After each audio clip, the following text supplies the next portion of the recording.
کہتے ہیں کہ افلاطون جو ہے وہ ایک دن کھانا کھا رہا تھا تو ایک مچھر انہیں بار بار تنگ کرنے لگا۔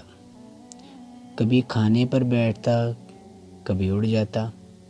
افلاطون نے نرمی سے اپنا تھوڑا سا کھانا مچھر کے سامنے رکھا۔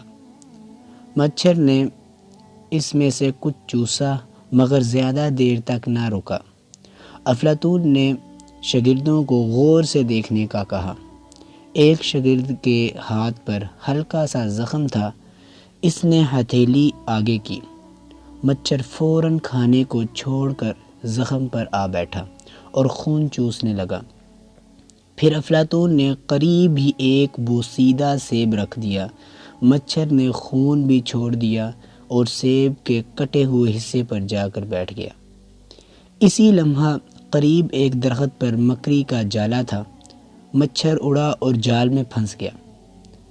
جال ہلا تو مکڑی آئی اور خاموشی سے اپنے شکار کو مضبوطی سے قابو میں کر لیا۔ افلاطون نے فرمایا کہ دیکھو، مکڑی کمزور ہے مگر صبر والی ہے۔ وہ جال بچھا کر دنوں انتظار کرتی ہے، لالچ نہیں کرتی، اور جب شکار مل جائے تو آہستہ آہستہ اسے استعمال کرتی ہے۔ اور یہ مچھر لالچی ہے، بے صبر ہے، ایک نعمت سے دوسری کی طرف دوڑتا ہے اور آخر کار ہلاکت کے جال میں پھنس جاتا ہے۔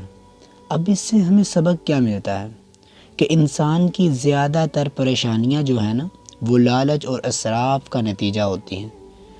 جو برائیاں اور خواہشات کے پیچھے دوڑتا ہے وہ سمجھتا ہے کہ وہ آزاد ہے، مگر اچانک موت کا جال اسے آ لیتا ہے، پکڑ لیتا ہے۔